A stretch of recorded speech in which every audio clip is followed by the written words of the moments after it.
This will not make you Instagram famous. Wait, his hands look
Hi, my name is Chris Smith, and I want to personally thank you for getting Smokescreen.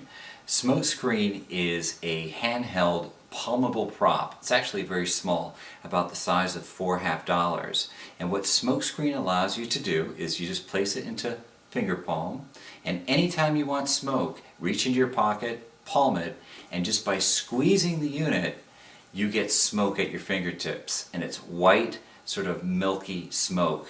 And what's great about this is there's a number of effects you can do with it. You can hold a coin at the edge of your fingers and do an optical bend as the coin smokes. You can do the same with a spoon. You could have a spectator's selected card change within their hands, between their closed hands, by holding their hands, having smoke come out, so when they turn it over, it's a dramatic revelation.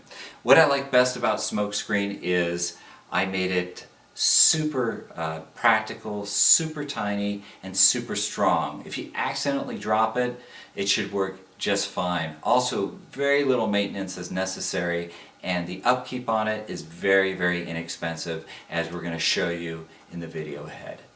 The first thing you do when you receive your unit is remove it from its Mylar bag, and they're shipped with a partial charge, but you just want to make sure they have a full charge. So the first thing you do is take this white switch and you move it down this way towards the LED, away from the screws, just with your fingernail.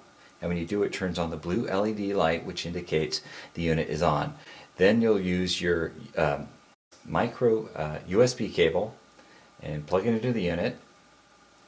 And Smokescreen takes about 2 hours to charge. If you're plugging it into a wall wart, it charges a little faster than if you plugged it into a computer.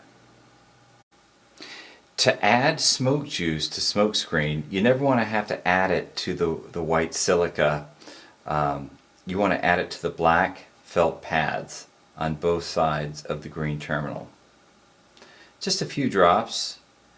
If you have a new unit, add about 5 to 7 drops. If you're just doing a maintenance because you've been using the unit and it just needs a little more juice, just 1 or 2 drops on each side will work. Then you usually have to give the unit about 1 or 2 minutes for the white silica to wick up that juice and be at the right level of moisture so that you get the right smoke. You just take the slide switch and you move it forward. When you do, you'll see the light turn on. That means the unit is on. Now, just so you know, the light is very faint. And in some cases, if the room is too bright, it will be hard to see if it's on or not, so you might have to cup it to see that it's on. Once it is on, it's ready to go. You can just keep it in your pocket. You don't have to worry about a false trigger. It's not going to turn on by itself. And when you need it, you'll extract it from your pocket and you'll place it into a finger palm.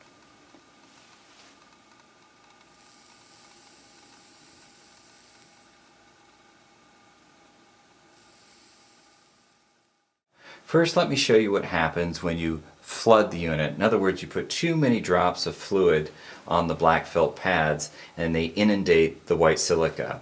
What you'll get is some popping, some hissing, and not the best smoke production. Not to worry, the more you use it, the more it burns off until it gets to a level that's perfect. Now when there's too little smoke juice, in other words, if the silica, the white silica wick is low on juice and you squeeze, you get very little smoke and suboptimal performance. And the way you can tell just by looking at it, you'll get used to it after a while, is the silica, the white silica, turns a bone white, and that shows there's hardly any fluid in it.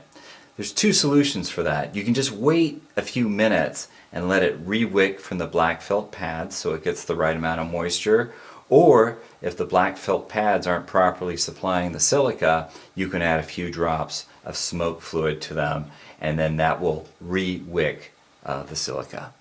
Whenever the unit has just the right amount of fluid on the black felt pads and the wick is perfectly saturated, when you squeeze you get no noise and you get a perfect amount of smoke. Nice milky white smoke.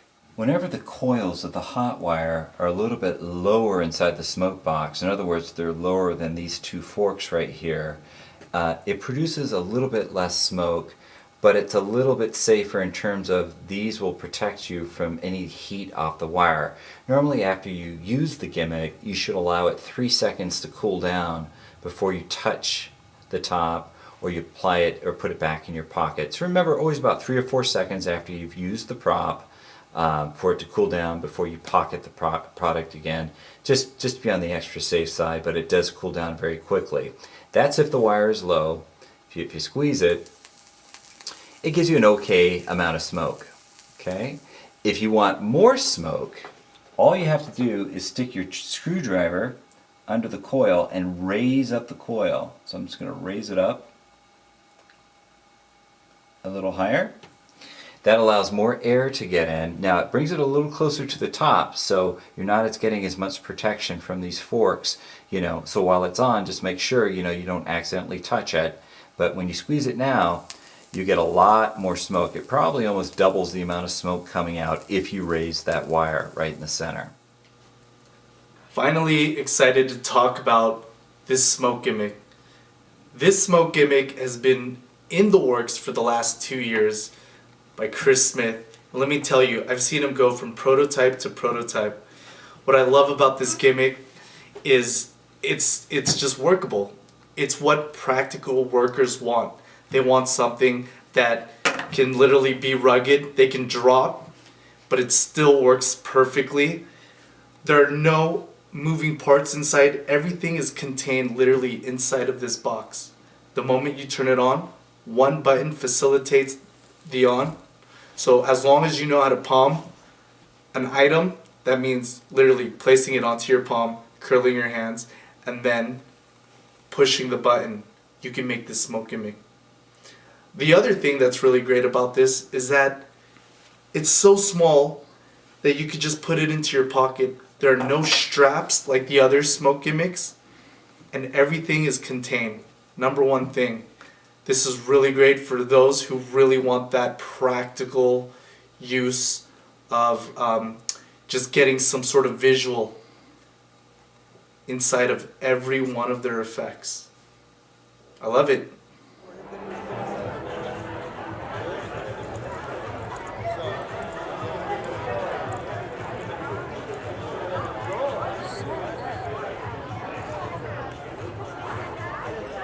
Look. Is that creepy or what?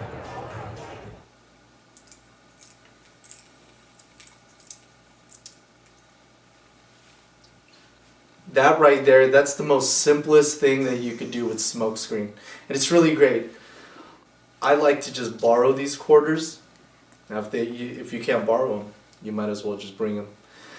So you can have these examined. And what's really great about this is the idea that moving two objects that are against each other, if you move them just right, they can cause friction.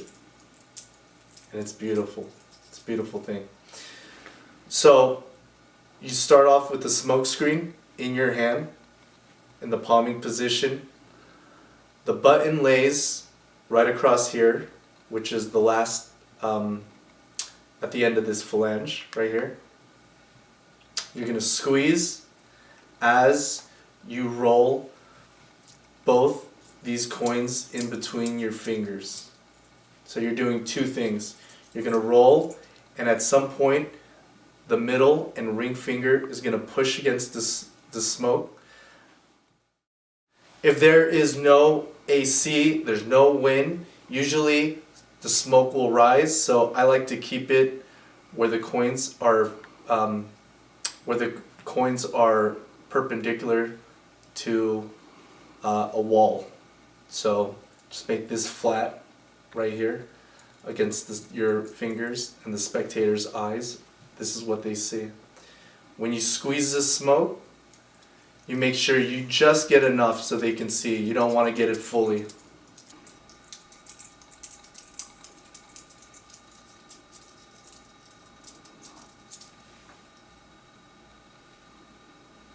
You focus right here, watch.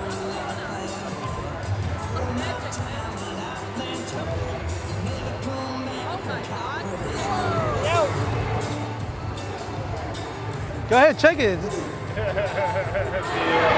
get the ice. I'll get the ice. I don't have Brian's glasses on. It's Virginia.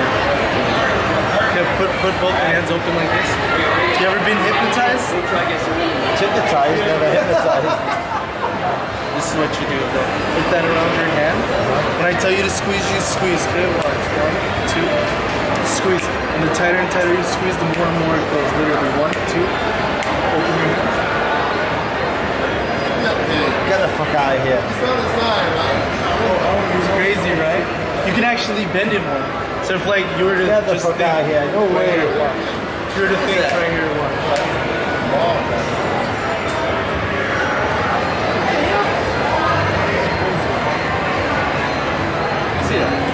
What the fuck's that going on? Can I play it, mate? That's fucking brilliant.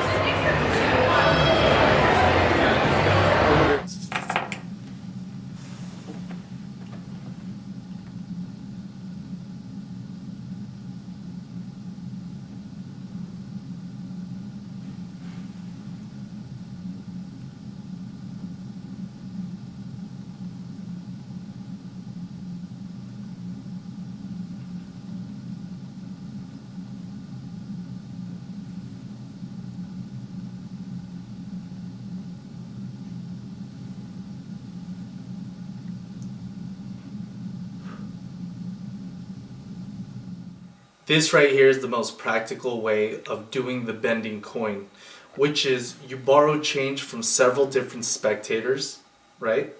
So they give you change. It doesn't matter what they give you, nickels, pennies, you want a variety. And at some point, you're going to bring your own change, and one of it's going to be a bent coin. Now, the reason for this is there are numerous different bending mechanisms that will help you actually bend a quarter, such as the ox bender or the quantum bender. All of those are equally as good. But if you want to get in right now and just start working on the bending coin, this is the best way you can do it. Here's your bending coin. They give you the coin, and then you have all the rest of the other coins right on top. So we're just going to place this on top. The selection process is easy. You select the coin because it doesn't really matter. Plus they have no idea what's about to take place. And at this point, you have already taken out your smoke gimmick, right? I know that the bending coin is literally on the palm of my hand, which is this coin right here. So all I have to do is pinch with this thumb, drop every coin except the quarter. Retain that.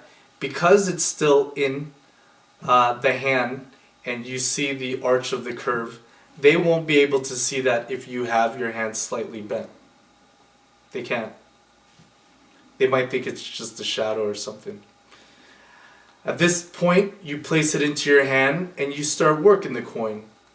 They have no idea what you're about to do, but in presentation, you are showing them that you're actually starting to bend the coin. Then at this point, you can show them that maybe the coin is slightly bending. You place it into your one hand, and you're going to be in this position.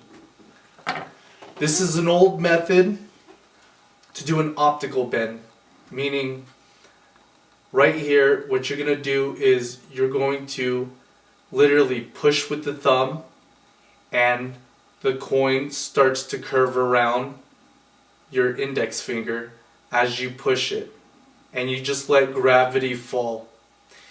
And I know it's a little touchy when you first do it, because when I used to practice it, it would literally fall off. So you have to experiment with your sensitive touch where exactly you're going to end. And you want it just enough so they can see where that optical bend. So you want it just enough so you can actually see the bend happening. And at the same time, you're going to facilitate the smoke coming out. So let me show you how it would look in real time. You start to push the thumb forward with the coin. As the coin starts to push forward, you're going to press with these fingers, middle finger and ring finger. So as you push right here, coin starts to bend down. As it bends down, you relax your hands when you stop bending the actual coin. At this point, you transfer either back onto the table or back onto your hand, showing them the coin is bent. Now, I would suggest when you place it back into your hand, to show them the result of a bent coin, you have to flip it over so they see the edges coming up. Here's the second option if you don't have a table around you or if you're doing walk around magic.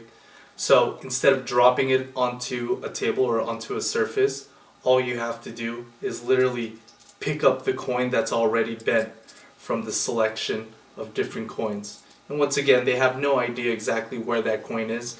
I'm showing you with the palm smoke gimmick in my hand, just so you can understand exactly how the process works. The selected coin, the already pre-bent coin, is picked up like this. The rest of the coins go south, meaning back into your pocket, and then you go into it.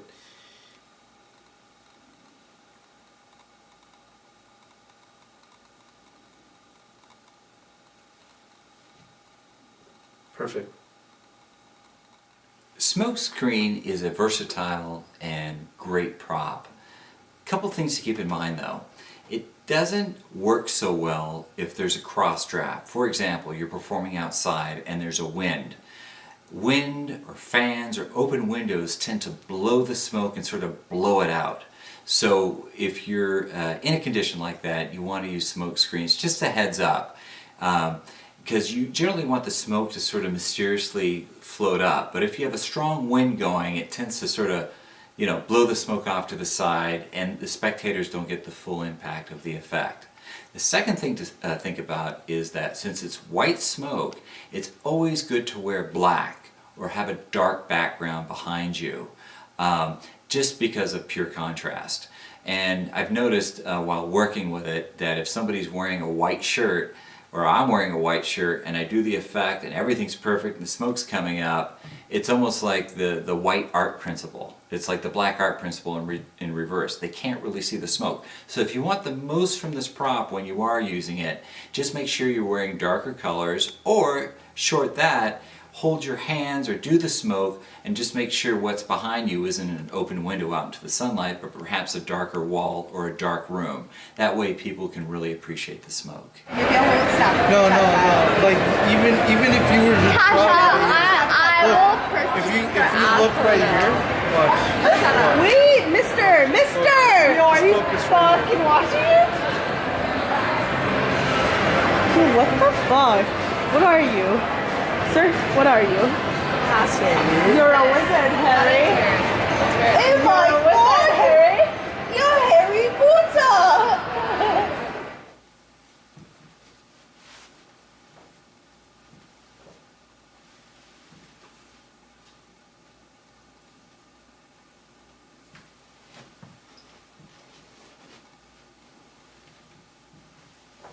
This is the bending spoon. A very, very powerful trick, and it's very simple. You start off with the smoke gimmick in your hand. You borrow a regular spoon. In the guise of just having a conversation with a friend, you take this while still having the smoke gimmick, and you just literally bend the spoon. Now the idea is this is already pre-bent, and when you're about to show the effect, you hold the bulb against the eye line of the spectator. So basically this is flat. This is what they see. So to them, they think it's it's just a regular spoon. They don't see the bend in it. And when you're ready, all you have to do is tilt the spoon forward and squeeze the gimmick when it starts drooping down. And then stop right there. With the other hand, it's just going to lay on the index finger to show that there's an actual bend. Then you can place it down, you can pass it around, and this is a really great utility to utilize during an optical bend for a spoon. Now the reason why I actually like utilizing less smoke is because I think in the spectator's mind, once they see the smoke come out, or even question whether they saw smoke, to them, their imagination is greater than the actual effect. So it's kind of like a subtlety, nuance type thing, where as long as they can see just a little small nudge of smoke come out, to them, that idea is facilitating their own imagination, and they'll just build upon that. And I think that's really great. Look, right here, this is the 10. Not your card. Put your other hand right on top. And in your mind, I want you to imagine that card to just change. Watch.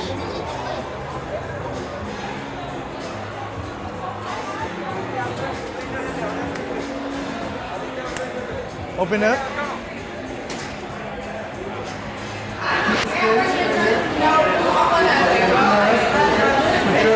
And you know exactly what you chose, right?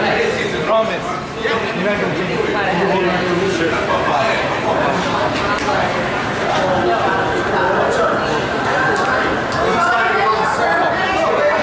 Open your hands.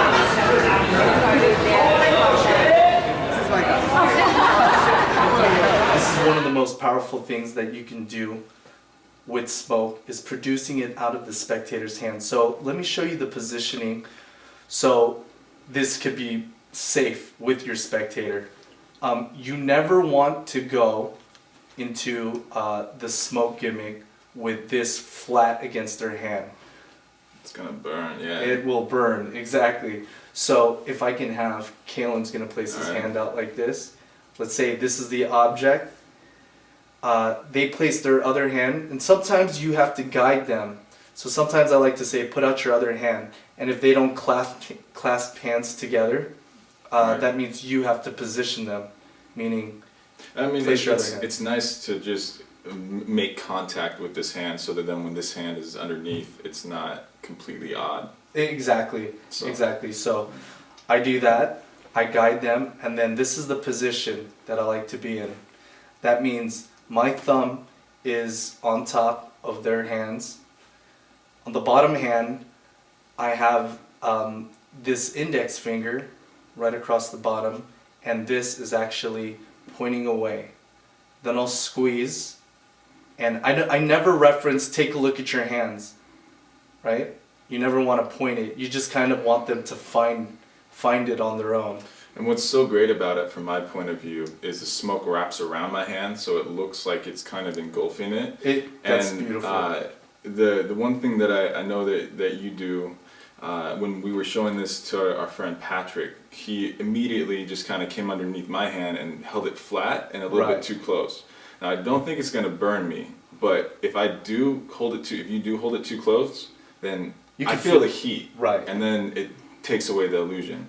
So it's more about not worrying about burning them, but it's more about just not making sure that they don't feel any heat come off, because then it just gives away where the smoke's coming from, obviously.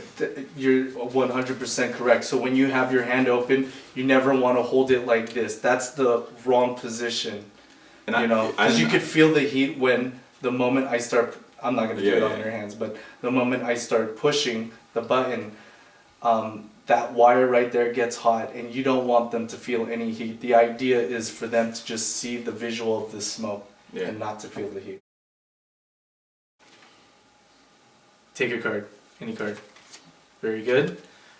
Usually at this point, I would have this card signed. So the 7 of clubs is signed. This is the 7 of clubs. This goes all the way into the center of the deck. You can also verify by pushing it all the way through. There are no shuffles, no cuts. Correct. Good. Put both your hands out like this. Actually, we only need one. That's good. Good. 10 of diamonds is not your card. This is an indifferent card. We're going to place this face down right here, where you place your other hands out like this. We're going to cross it like this. Now if you were to imagine that 10 of diamonds, in your mind, focus, and imagine changing that just in your mind. I want you to do it now. And the more and more you think, the more and more it starts to happen. Do me a favor. Turn that over. 7 of clubs. This effect is the card that changes in the spectator's hands. It's very simple. I have a card selected. Once that's selected, I ask the spectator to sign the card. While he's signing the card, I take this top card and I flip it face up. So if you can just hold that. While he signs it, once again, I flip it face up. Either you could just sort of come to your side and just sort of necktie it and flip it up on your own. Or you can actually do this on the side of your jacket. You just flip it up like this. Boom, you're ready to go. So when you retain it, you're going to come back and you're going to place that on top of the top card that's already face up with a break, because in a second you're just going to do a double lift, meaning you're going to pick up 2 as 1 and place that into the center of the deck. Boom. No need for shuffles or cuts because the spectator's card is still back on top. I'm going to ask the spectator to place his hands out like this, mimicking that he's ready to grab something. And in that fashion, you'll have time to grab this in your pocket. So you say, excuse me, can you place your hands like this? That's good. Sometimes that takes a little while to register what's going to happen. So you place your hands into your pocket to grab the smoke gimmick real quick. And then you kind of adjust his hands and you go, okay, perfect. And you go, in fact, I only need one hand right here like this. You're going to do a double lift, meaning you're going to pick up 2 cards as 1. The easiest way to do this is to push 2, 1, 2, and then come back with your other hand that has a smoke gimmick and just square everything up. Once again, you don't want the smoke gimmick to be seen, so you kind of want to be towards the side, especially if the angle of the spectator is from this side, or their eye line is from this side. You come back, you do a double lift, place that card down. From this point, I'm going to ask him to place his hands right on top. And sometimes you want to show it. You want to help them, assist them in doing this, because sometimes it's never clear. But it also, being able to touch them, touching the spectators, allows you to control them. You know, you always want that. You're going to come with your smoke gimmick underneath their hand. Your thumb's going to be at the top, your index finger literally right on the bottom, and you're clamping down on both their hands like this. You're going to squeeze, but before I like showing the smoke coming out, I like to utilize my other hand as the idea that this hand is actually enabling the power of the magic to happen. And then you're squeezing for the smoke to release.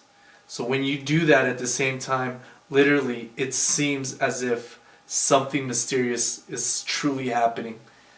You step back, you tell them to open up their hands. The moment they open up their hands, you place the smoke gimmick south, meaning back into your pocket as the card is being revealed. Mr. Hands, will you reach out, take any one of these cards?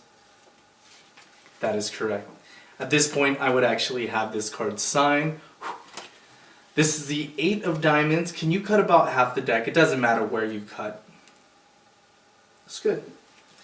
Do me a favor, place that into your other hand, just the way I'm having. Put your other hand right on top. That is the target. Your 8 of diamonds, I'm going to cause to vanish. X marks the spot. You'll see it go from here to literally just vanishing. Do me a favor, remove that top card, place it right here. And this is the big reveal. That is very good. That's the 8 of diamonds. Put both your hands open one more time. That's good. Put your other hands right on top of the deck. And in your mind, you're going to focus. I want you to focus right here. We're going to try vanishing the rest of the deck while it's still in the control of your hands. Actually, if you hold on, we're going to remove one card. Your card. You can keep that as a souvenir. Watch.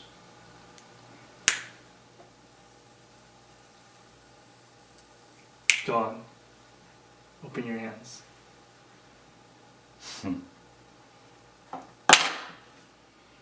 This is the effect with the Omni gimmick. And I love this because it makes sense.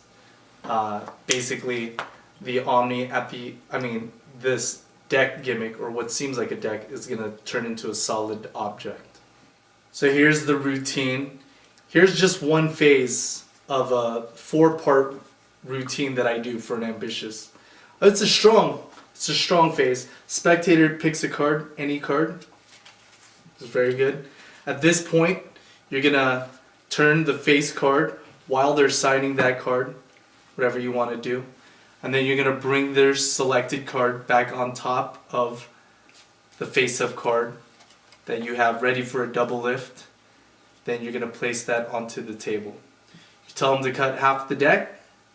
They cut half. At that point, the spectator actually has your selected card on the top of the deck, which is now in their hands. You're going to tell them to place that into their other hand, similar, to place their other hand right on top. Very good. Because this is the same action they're going to use when they do the Omni deck. At this point, they think this is their card, so what we're going to do is we're going to do Rub-a-Dub Vanish. It's very simple. Basically, you're going to place this back onto the deck as you're acting like you're going to wipe something from the table. You place this card down as you show your hands empty, and two things are going to happen. You're going to close your windows and you're going to pull back the card, maintaining that supposed selected card, which is an indifferent card, back onto the deck. So this is how it is in slow motion. Boom. They think that card is underneath, but it's not. You're going to act like you're picking it up, and then you're going to vanish. So in real time it looks like this. This is their card, supposed card, that vanishes. X marks their spot. You're going to wipe something. You're going to act like you're going to place it underneath your hand, which at this point is really on top of the deck, but it's an indifferent card. So even if they were to look, it's not even their card. You mimic as if you're going to vanish the card that is supposedly underneath your hand. It vanishes. You tell them it's jumped from there. They pick up the top card. At the point of revealing that that's the top card, you grab the deck. Then you're going to switch the deck for the Omni deck at this point.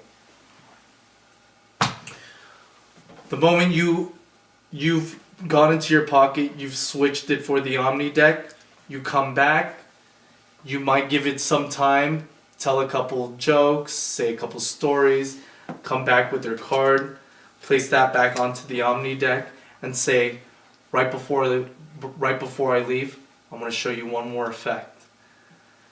Place this back into their hand, place their hand right on top of the deck.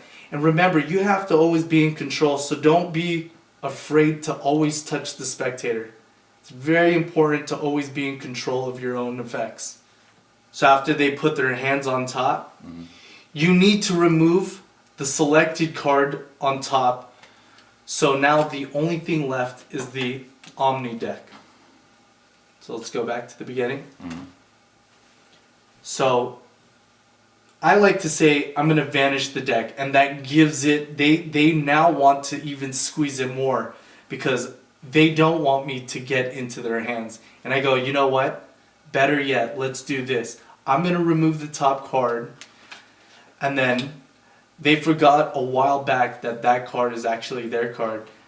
And what I like to do is I kind of like to flick it like this and show them that this is their card. because this is a souvenir, because what's about to happen is something they're going to be able to tell all their friends. And at this point, once you place this Queen of Clubs, you're going to tell them to squeeze their hands so you can come back and grab that smoke gimmick. You come back with the smoke gimmick, ready to squeeze the gimmick from underneath the hands. You're going to be holding your hands in the same vein you did with the card change that we did. Thumb on top, fingers below.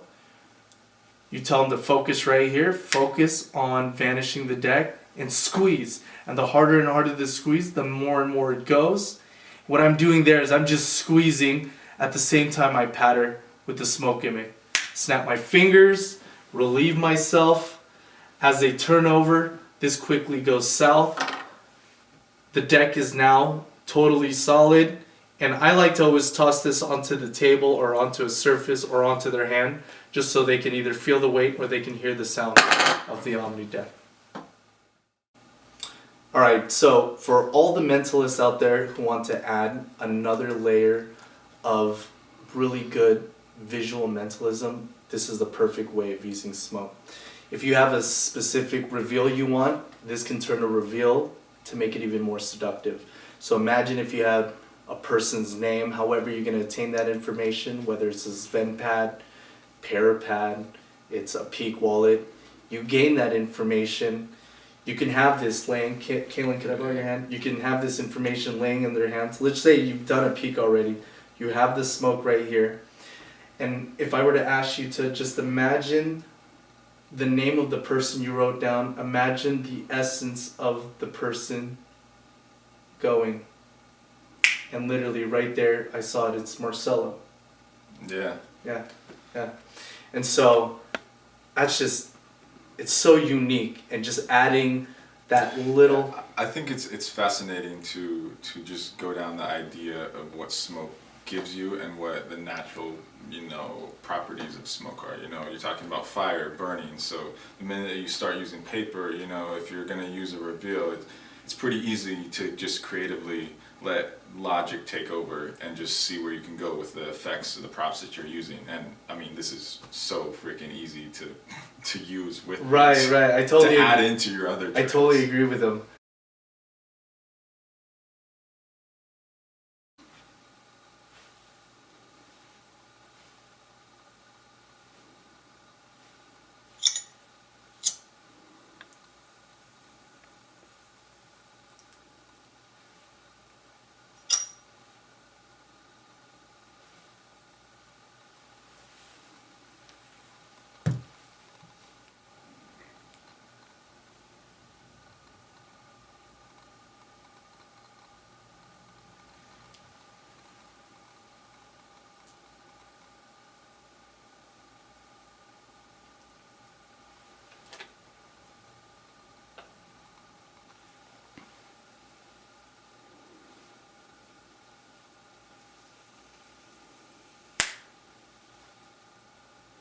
This is a way to produce a pen in a kind of nifty way.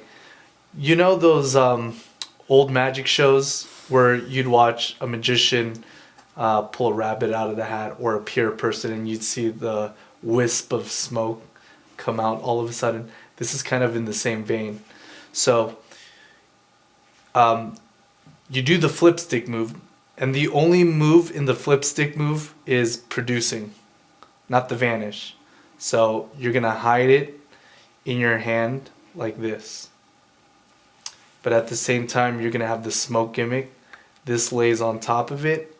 You're going to grab it with your middle finger and thumb, and that's going to be in this position. Whoop, you don't want to turn it on too soon. So that's what it looks like. From the back, you can't really quite see it. And you're not going to make a big deal because they don't know what's coming. With this hand, usually, I like to grab something, and then maybe you want to pass it over to this hand. Your eye line, or the spectator's eye line, has to be behind here. That means they're looking directly at this hand. So this is kind of what they see. I mean, obviously on the opposite side mirrored, so this is what they see. and then you're gonna push for the smoke. Right when the smoke comes out, I like to snap my fingers, and then at the same time I push out the Sharpie. And that's just the reverse of putting it in, which is pushing out with the thumb, relieving with the middle finger, relieving the tension so it just pushes out, and you're holding it like this. And then you grab this, the pen, and then you grab the pen with the other hand, and then the smoke gimmick goes into your pocket. So something that Chris was very smart about when he was designing this gimmick is he put a metal plate inside the top of the gimmick. So obviously one option is you just pull it out of your pocket and you have it in palm, ready to go. The other option is to get to it like if you're wearing like a suit jacket or your pockets are full. So I have a magnet in my back pocket right here, so it's going to stick to it. Now I can easily grab it into finger palm and directly go into it from there, which is really nice. So it's just an extra thing to keep in mind of when you're thinking how you're going to steal it, how you're going to bring it into play. Keep in mind that it has a metal plate, and that, you know, if you put a magnet on a part of a jacket, inside a part of clothes, a hoodie, pants, underneath your shirt, whatever it is, it just makes it extremely easy to steal and ditch. So that's a really cool point. What were some other things that we were talking about earlier? Couple of the other things were, you and I, we kind of work in two different fields of magic. So you're kind of like super creative, consultant. I work in the corporate field, practical worker. Like, what are the, I guess, takeaways for you that enable you to kind of, this gimmick help enhance sort of what you're doing? I mean, I don't know. For me, I think that I would immediately go down the route of just having it in my hand and thinking of like the top 5 tricks that I do, and thinking, okay, do any of these make sense if you add a little bit of a visual like punch to it with smoke? And then if they do, like at what points can I hold other objects? Like if I hold a deck of cards, can I hold a deck of cards and can I trigger it like under a deck of cards, maybe by holding it lower and the deck of cards on top? You know, like I would just start seeing what kind of other objects I can hold with it. You know, if I'm holding my phone, like we just go down that route. That's probably like that's actually really, the first. Yeah, that's clever. And for me, because I work in the corporate field, there's always the list that we go through for carrying props, which is it small enough? You know, is it gonna fit into a pocket and not be so cluttered? And then, is it justifiable? Is the effect justifiable for me? Is it strong enough to have around? You know, most workers, we only want to carry stuff that's strong enough, that creates impact and will create like a long-lasting memory for the effect. Other than that, yeah, I think those are some really good points. I think, it's just, I mean, it's a utility device. You know, it's not its own trick. Making smoke appear is an interesting thing, but it's not something that people are going to go home and talk about. But adding it to really strong routines, and adding that like finesse to it is what makes this so cool. You know, it's the same thing. Like, it's really just a more practical version of the stuff that you wish that when you see the smoke trailers online, that you wish you would actually do, but you're never going to do because you're never going to do that setup. So you just now can't do that. Exactly. Because most of the time, it's just so heavy-handed. I think that's good. You nailed it. Don't do that. If you should ever break your hot wire, you can replace it with the spare hot wire that's included with your smoke screen. Use the provided screwdriver and go into the terminal block and unscrew the existing wire.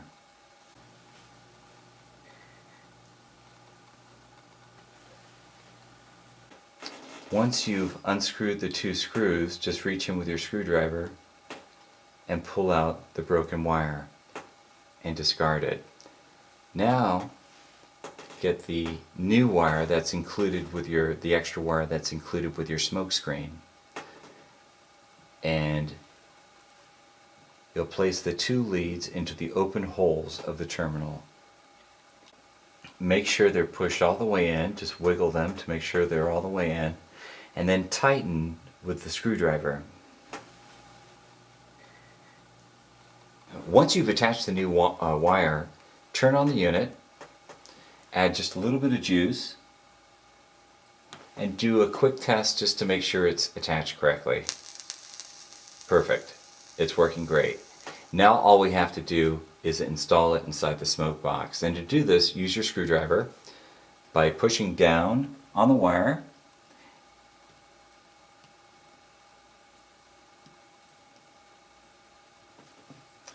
then taking these strands, putting them under that black fork,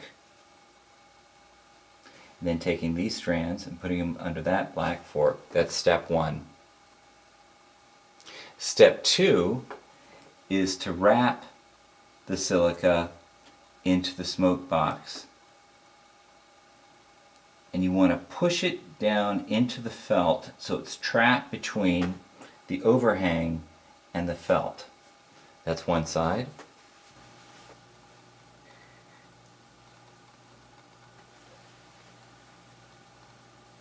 So once again, trap the silica between the overhang and the felt.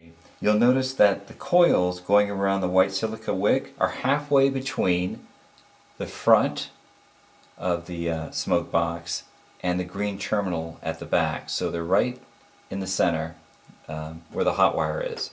This is a perfect installation. It's what your installation should look like. And that way when you add smoke juice to the black felt pads, which act like gas tanks, the white silica wick will suck it up and provide juice for the hot wire.